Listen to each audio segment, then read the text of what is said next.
Okay, let's face it, if you live in NSW, I mean, especially Sydney, trying to find an affordable place to live, it just feels like a constant uphill battle, doesn't it? It really does. The numbers, they really tell the story. Back in, what, early 2020, the median house price in Sydney was already like 8.6 times the median income. Pretty hefty. Mm. Fast forward just 4 years, March 2024, and that's jumped to 9.5.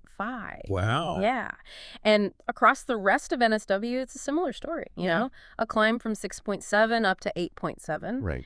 And saving that deposit, forget it being quick. We're talking over 12 and a half years in Sydney. 12 and a half years. And still like 11 and a half years elsewhere in the state. That's huge. It's a massive chunk of time. And then you look at how much of your actual paycheck just vanishes into mortgage payments or rent around here compared to other places. Yeah. It's a seriously tough situation many of you are facing right now. It is indeed. Yeah. And as you pointed out, the main solution that policymakers are sort of putting forward right now is to just ramp up housing supply Right. significantly. The underlying idea is pretty simple, really. Mm. If we build more homes, eventually prices should become, more manageable. Yeah, it seems like basic supply and demand, but I mean, if it were really that easy, wouldn't we have solved this already? That's the question, isn't it? So for this deep dive, we're going to dig a bit deeper than that surface level idea. We're taking a really close look at the economics of housing supply, what the actual research tells us, Mm-hmm. and trying to get past some of the common assumptions to understand what's truly going on, and importantly for you listening, what could realistically make a difference. Exactly. Because it's clearly not just about putting up more buildings. It feels like a much more intricate picture. Precisely. And to help us navigate this, we're drawing on a really valuable paper. It was published just this August 2024. Okay. It's titled The Economics of Housing Supply, Key Concepts and Issues by Rachel Ong, V4J, and Chris Leishman. Right. And what makes this paper particularly useful, I think, is its reliance on peer-reviewed research. So properly checked out by other experts. Exactly. That means the findings have been, rigorously looked at by others in the field, which gives us a much more reliable base for our discussion today. Okay, good. So let's unpack this. One of the first things the paper looks at is just how much new housing supply actually, responds when demand changes. Right. The basic theory is if more people want to buy or rent, prices go up, and that should make developers keen to build more, yeah? That's the core principle, absolutely. And to measure this reaction, economists use a concept called elasticity of supply. Elasticity, okay. Yeah. And when we talk about housing, this elasticity usually refers specifically to new housing supply. Got it. Basically, it tells us the percentage change in the supply of new homes for every, say, 1% change in price. Okay, so what does that elasticity number actually mean in practical terms, like for someone trying to find a home? Well, okay, if the elasticity value is greater than 1, we call that elastic. It means a 1% price increase leads to a more than 1% increase in housing supply. So a really responsive market. Right, quick reaction. Exactly. On the other hand, if the elasticity is less than 1 that's inelastic, a 1% price rise only triggers a smaller than 1% increase in supply. Things are slower to respond. Less reactive. Precisely. And if it's exactly 1, well, supply changes by the same percentage as the price. Okay. And where does Australia sit in all this? Are we, quick off the mark building more when prices climb? Generally, Australia's elasticity for new housing supply is estimated somewhere around 0.5. So inelastic, less Right. than 1. Yes, inelastic. The paper notes that compared to other developed OECD nations, this kind of puts us in the middle, maybe similar to New Zealand. Okay. What's interesting, though, is that countries like the U.S. and Sweden, they're seen as much more responsive, more elastic. Right. While places like the UK and the Netherlands tend to have even lower elasticity than we do, they're less responsive again. Okay, but here's where it gets really interesting for you listening, because it's not just one number for the whole country, is it? No, definitely not. How quickly supply reacts seems to change quite a bit depending on where in Australia you're actually looking. Precisely. Housing markets aren't uniform. They're broken down into different segments, so you've got different cities, obviously. Mhm. And then even within those cities, you have what economists call spatial submarkets. Think about how different the housing market is in, say, Penrith compared to Bondi. Totally different worlds, even though they're both in Sydney. Exactly. And then you also have sectoral submarkets. So looking at houses versus apartments separately, because they often behave quite differently in terms of supply. Right. And the responsiveness, that elasticity number, can vary quite a lot across all these different submarkets. Can you give us a specific example, maybe for NSW? Yeah, Sydney is a perfect case study. The paper points out that between 1991 and 2005, Sydney's estimated housing supply elasticity was around 0.33.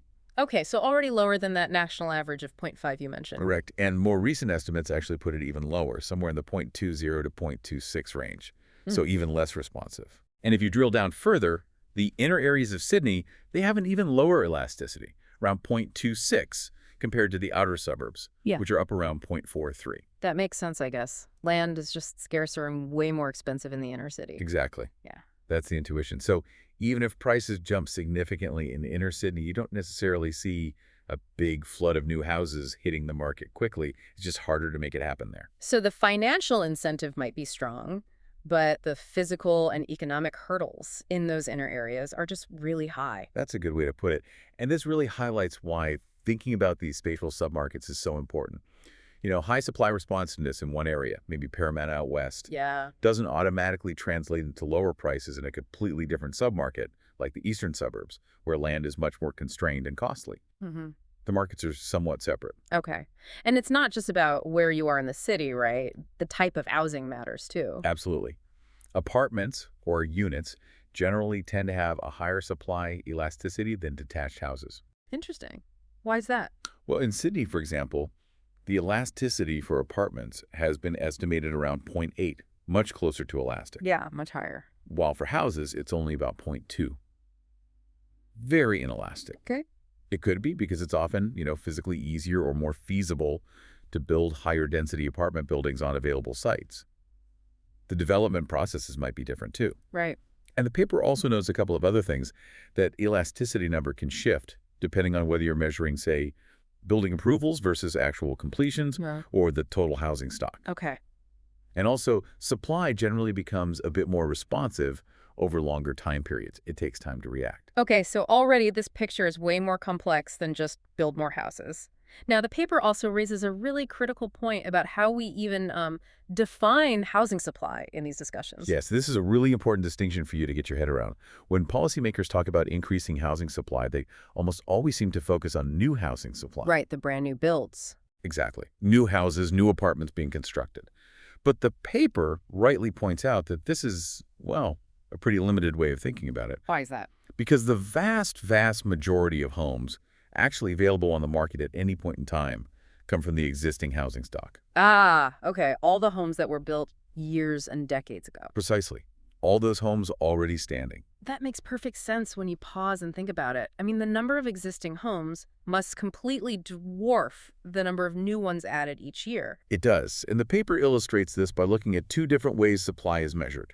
One is a stock measure, I think, the number of dwellings for every 1,000 people in the population. Oh, well. On that metric, Australia actually has one of the lowest ratios among developed OECD countries. Yeah. Fewer homes per person overall. Really? Okay. But then if you look at a flow measure, like the number of new homes completed each year, Okay. as a percentage of the total housing stock we already have. Right, the rate of addition. Exactly. Yeah. On that flow measure, Australia has actually been above the OECD average at certain times. Huh. So wait. We might feel like we're not building enough new homes overall, but compared to the size of our existing stock, our rate of new building hasn't always been that low. That's a key insight for you, yes. While there might have been periods where new construction hasn't kept pace with population growth, there have also been times when our flow of new homes, relative to what exists, has been quite decent by international standards. Interesting. And this suggests that the housing affordability challenges you might be facing aren't necessarily just about the pace of new construction, the flow.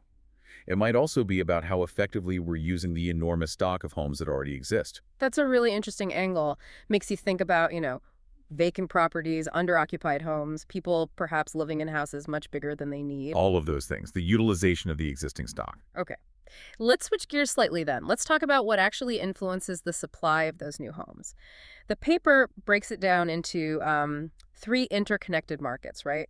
Land, construction, and the housing market itself. That's right, they all interact. And within this, the planning system council rules, zoning often gets singled out as a potential roadblock. It certainly does. Planning systems are frequently criticized, aren't they, for being too complex, too slow, maybe too rigid, Yeah. which can slow down the ability to get new homes built when and where they're needed. So the common ideas for fixing it are things like streamlining rules, cutting red tape, allowing more density. Exactly. Making planning rules more consistent across different levels of government, maybe easing restrictions on land use, allowing for more density that's called upzoning, and just generally speeding up the assessment process for development applications. And there's this specific economic theory, isn't there, that these planning rules act almost like a hidden tax. That's the regulatory tax or zoning tax theory. You hear that a lot. Yeah. Economists like Glazer and Yurko have written about it. The basic argument is that these regulations limit the supply of land that can be developed, and that creates a big gap between the final price buyers pay for a new home and the actual, basic cost of building it, plus a normal profit. Pushing prices up artificially. That's the theory. And some studies here in Australia have tried to estimate this effect, suggesting that a fair chunk of the higher housing prices in Sydney, compared to, say, Melbourne or Brisbane, could be put down to these planning restrictions. But the paper also points out that this isn't like universally accepted. There are counter arguments. Absolutely. It's quite debated. A growing number of peer-reviewed studies, including several done here in Australia, actually question whether planning regulations are really the main driver of high land prices. Oh, okay. What are the criticisms? Well, one key criticism is about the theory itself. The idea that you can easily combine marginal bits of land, it doesn't always reflect how land markets actually work in practice. It's often not that simple. Right. And these alternative views also emphasize that studies focusing only on the zoning tax often don't fully account for other really important factors that push up property prices. Like what? Things like interest rates on mortgages, which have been historically low until recently, people's expectations about future price growth, various taxes involved in property, and just, the simple desirability and amenity of a particular location, good schools, parks, transport. All those things that make people want to live somewhere. Exactly. Even some of the economists who first proposed the zoning tax idea admit it's actually really hard to perfectly separate the impact of regulations from all these other powerful market forces. Okay. Plus, you have to remember, planning systems are very localized. What happens in one council area can be very different from the next. And maybe surprisingly, there's actually a lack of robust, peer-reviewed Australian studies that have specifically used this zoning tax methodology to reach firm conclusions. And here's something the paper mentions that really made me pause, something that might surprise you listening. Even in places where the planning rules do allow for a lot more housing to be built, The zone capacity. right, that potential often doesn't actually get used. Exactly. Zone capacity is basically the number of extra homes that could legally be built under the current planning rules in an area. Okay. But a study in Brisbane, for instance, found that only a tiny percentage, like 2% over 5 years of the available zone capacity was actually developed. And over 20 years, almost 80% remained undeveloped. Wow. So the planning rules weren't the bottleneck there. It strongly suggests they weren't the main barrier in those cases.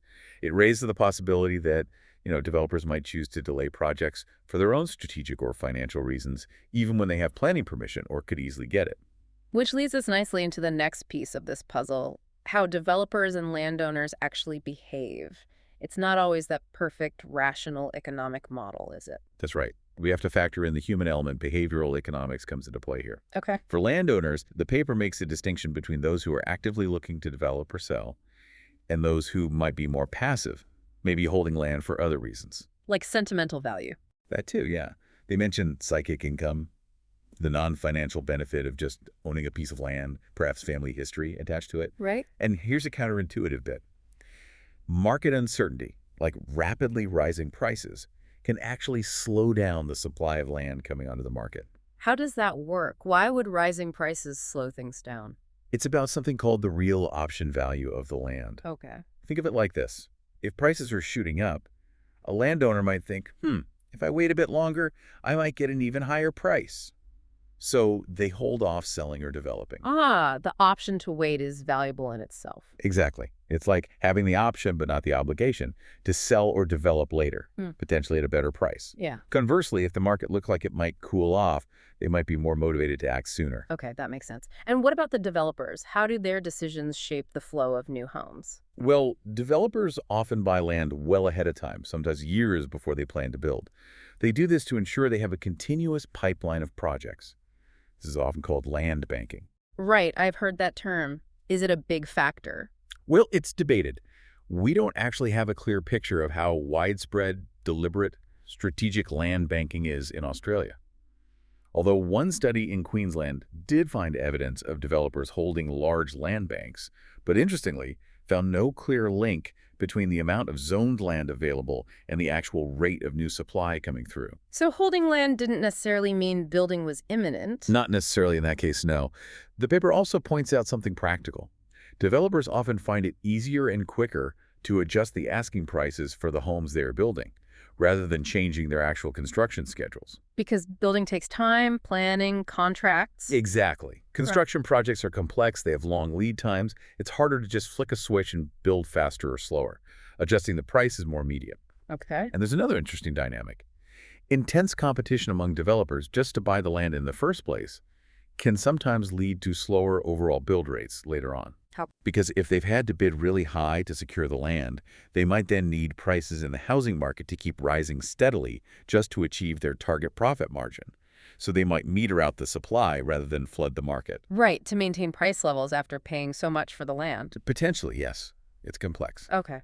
And finally, the paper touches on something really fundamental: the actual costs of development and getting the finance. It stands to reason that if it's super expensive or hard to get funding, fewer new homes will get built. Absolutely crucial. High costs definitely reduce supply responsiveness. Mm-hmm. And a whole range of things feed into these costs. Like what?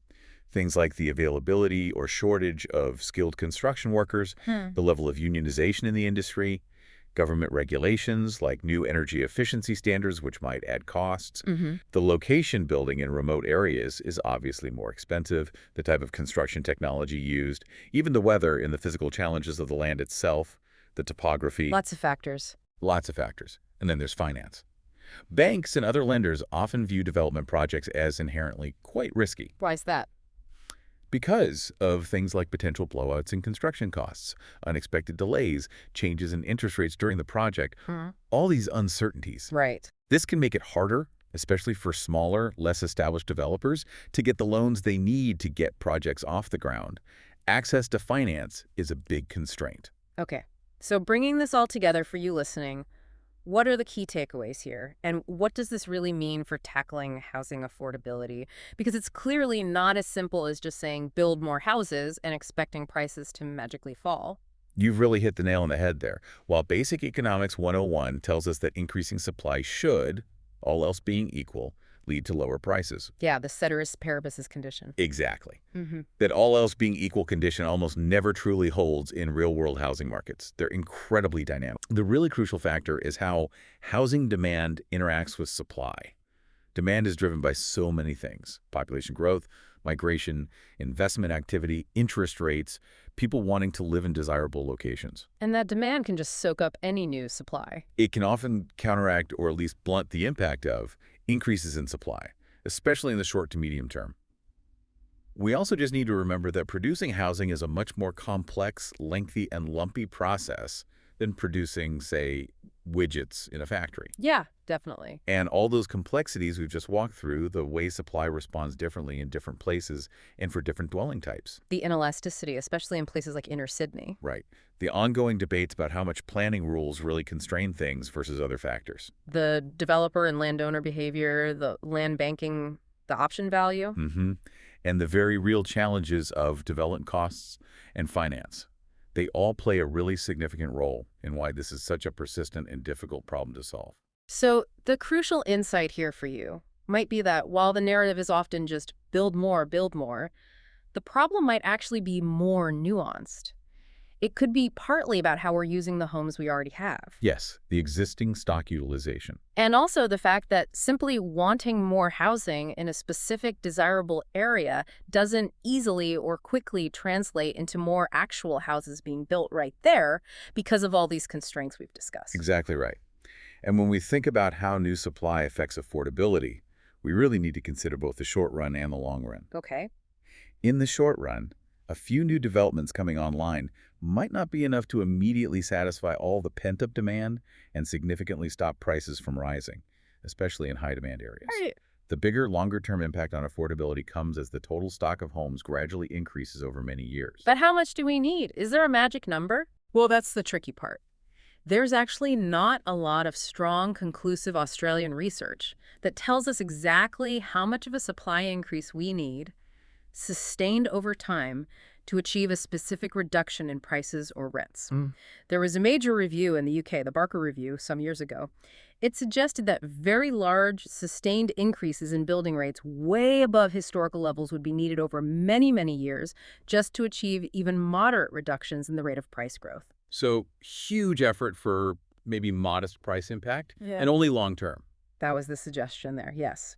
And while one Australian study did find a statistical link that a 1% increase in the number of dwellings seemed to correlate with a 2.5% decrease in housing costs. Okay, that sounds promising. It does. But the researchers themselves cautioned that their findings might actually reveal more about how prices influence the quantity of housing built the supply response we talked about earlier, rather than definitively proving that increasing quantity drives down prices by that much. The causality is hard to pin down. Right, so it's not a simple cause and effect lever. It appears not to be quite that straightforward, no. Okay. So wrapping this up then, what are the main things policymakers should really keep front of mind as they try to tackle this affordability crisis for you, the listener? Well, the paper offers a few key reflections, I think. First, yes, increasing the overall supply of homes is still an important part of the puzzle. Nobody's really denying that. Right. But crucially, policies need to consider the entire complex process of creating new housing land, construction, finance, developer behavior, not just focus narrowly on reforming planning rules as if that's the only lever. A broader view is needed. Definitely. Second, because housing markets are so segmented geographically and by dwelling type, a single one-size-fits-all national or even statewide policy is unlikely to be very effective. Policies probably need to be more localized and sector-specific. Tailored approaches. Yes. Third, the impact of building more new homes on overall affordability is likely to be gradual and play out over the long term. So no quick fixes from supply alone. Probably not significant ones, no. Which means we also need other policies to help people, particularly those on lower incomes, afford housing right now in the short term. Supply increases won't solve their immediate problems. Okay. And finally, and this links back to that stock versus flow point, policies shouldn't just be about new construction. We also need to think much more seriously about how to make better use of and facilitate movement within our massive existing housing stock. Right. Like those ideas around utilization. Exactly. Thinking about things like incentives or barriers to downsizing for older households, the impact of transaction taxes, like stamp duty on people's willingness or ability to move to housing that better suits their needs. That whole side of the equation needs attention too. Okay. So here's something for you to think about as we finish up. Given all these complexities we've explored today, the fact that supply often doesn't respond quickly, especially where it's needed most, the debates about planning versus other factors, the strategic behavior of developers and landowners, and the huge role of the homes we already have, is the current, very strong policy focus on simply building more new homes that's the most effective path forward? Or do we perhaps need a more nuanced, a more multifaceted approach? One that seriously tackles how we use our existing housing stock, maybe looks more closely at demand-side factors as well, alongside efforts to streamline supply. It's definitely something worth pondering as you navigate your own housing journey.